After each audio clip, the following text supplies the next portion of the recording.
Di dalam karya tersebut pasti ada aspek struktur atau tata susunan dari elemen-elemen seni tersebut. Jadi misalnya seni rupa atau seni lukis, maka struktur yang ditata, yang disusun, yang dikomposisikan itu adalah elemen-elemen berupa elemen visual atau elemen rupa.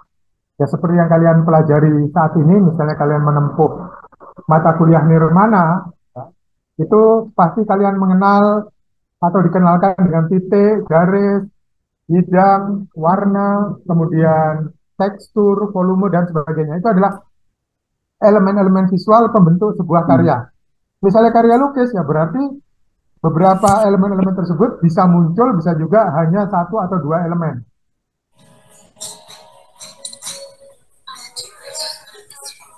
Itu berkaitan dengan struktur, jadi tata susunan. Di dalam seni musik juga demikian. Sebenarnya kan nada-nada itu merupakan elemen musik yang ditata sedemikian rupa berdasarkan strukturnya sehingga kita di dalam menikmatinya itu merasa tertarik atau tidak tertarik.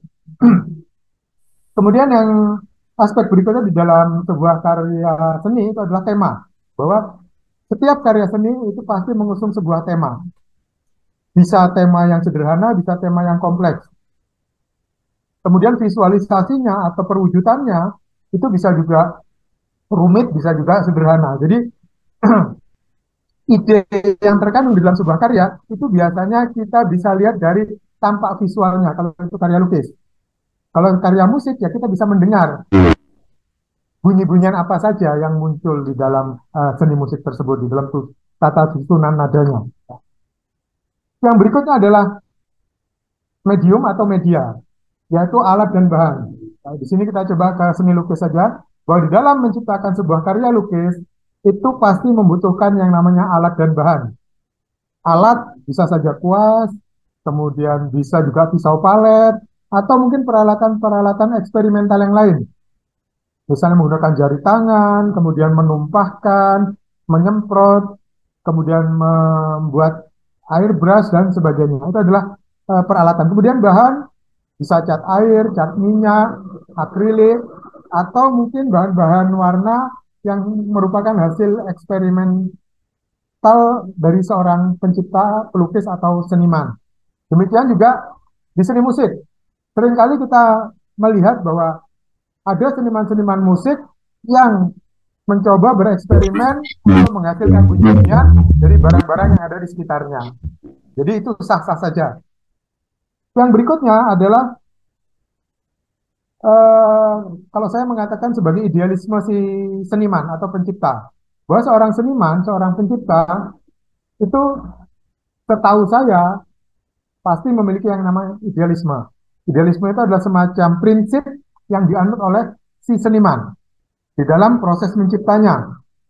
Ada seniman yang tidak ingin terbatasi dengan kaidah-kaidah atau teori-teori atau konsep-konsep akademis yang mungkin pernah ditempuhnya.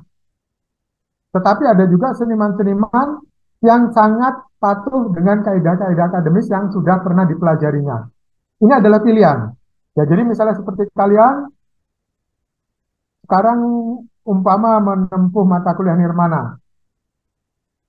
Di situ kan kalian diajarkan kaidah-kaidah di dalam menata elemen-elemen visual agar menjadi sebuah wujud visual yang menarik.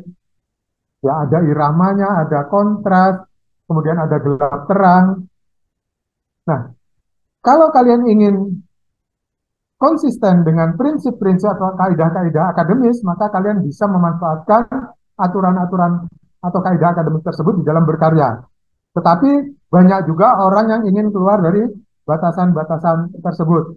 Bukan hanya di dalam karya seni rupa, di dalam karya seni musik pun juga demikian. Nah, jadi idealisme ini adalah pilihan, prinsip yang dimiliki oleh setiap individu. Dan kita bebas untuk menentukan prinsip kita. Recording in progress.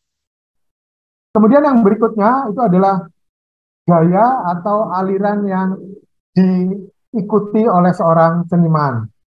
Ya, seperti kalau misalnya di musik mungkin ada aliran seni pop, ada dangdut, ada rock, ada heavy metal. Di dalam seni lukis mungkin ada naturalisme, ada romantisisme, ada realisme, itu adalah pilihan. Tetapi ada juga pencipta atau pelukis atau seniman yang tidak ingin dibatasi oleh aliran-aliran tersebut. Jadi suatu saat dia bisa berkarya lukisan naturalisme, bisa juga berikutnya dia berkarya lukisan abstrak misalnya. Jadi itu adalah semacam sebuah proses yang dilalui oleh seniman sebagai seorang kreator. Nah, itulah beberapa aspek di dalam karya seni. Di dalam kita menikmati karya seni, saya sering menganjurkan bahwa nikmati saja karya tersebut apa adanya. Dalam arti begini, kalau kalian menikmati sebuah karya musik, seringkali kita tidak perlu tahu siapa penciptanya. Tetapi terkadang kita memerlukan tahu juga siapa penciptanya atau siapa pemusiknya. Menurut persepsi saya, agar kita objektif menilai sebuah karya, itu sebaiknya kita abaikan dulu siapa penciptanya atau siapa pemainnya. Kita dengarkan dulu, kalau itu musik. Kalau seni lukis juga demikian. Kita abaikan saja dulu siapa pelukisnya, siapa senimannya, kita nikmati saja hasil karya seni lukisnya. Menarik atau tidak menurut kita. Setiap individu berhak untuk memutuskan bahwa sebuah karya itu menarik bagi dirinya atau tidak. Yang paling mudah adalah kalau kalian menyenangi sebuah aliran musik, maka kalian punya persepsi sendiri terhadap aliran musik tersebut. Nah, maksud saya di dalam seni lukis pun, kalau kalian menikmati karya seni lukis, upayakan seperti itu, lepaskan dari berbagai macam beban pertimbangan, apakah ini seniman besar atau bukan, terkenal atau tidak, tapi nikmati saja lukisannya. Karya musik juga demikian, nikmati saja karya musiknya. Karya musik itu adalah bentuk abstrak, tetapi kita bisa merasakan kesenangan di dalam mendengarkan. Nah, saya harapkan jika kalian melihat karya seni lukis, juga upayakan seperti kalau kalian menikmati karya seni musik. Ya, dengarkan saja atau lihat saja, nikmati saja. Nanti perasaan kamu akan bekerja dengan sendirinya. Jadi, di dalam menikmati sebuah karya, itu memang terkadang kita butuh yang namanya referensi. Butuh yang namanya bekal konsep atau teori. Tetapi untuk awal, nikmati saja sesuai dengan apa yang sudah kalian miliki. Mungkin kalian belum pernah memiliki yang namanya pengetahuan tentang aliran naturalisme. Tetapi kalau kalian menikmati lukisan naturalisme, cenderung tertarik karena bentuk-bentuk ungkapnya, bentuk-bentuk visualnya, itu mewakili apa yang bisa kita lihat di sekeliling kita. Berbeda kalau kita menikmati lukisan abstrak.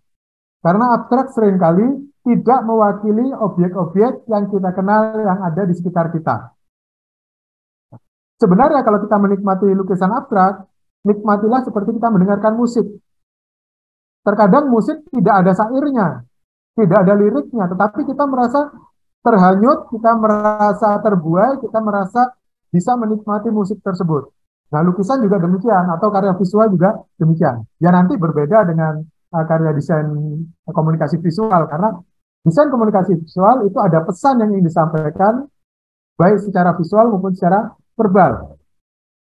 Nah, apakah karya seni murni tidak? Karya seni murni pun sebenarnya ada pesan yang ingin disampaikan. Hanya saja membutuhkan semacam pemahaman lebih dalam, bekal pengetahuan teori yang mungkin perlu lebih banyak agar kita bisa memahami dan menikmati karya seni tersebut secara lebih komprehensif.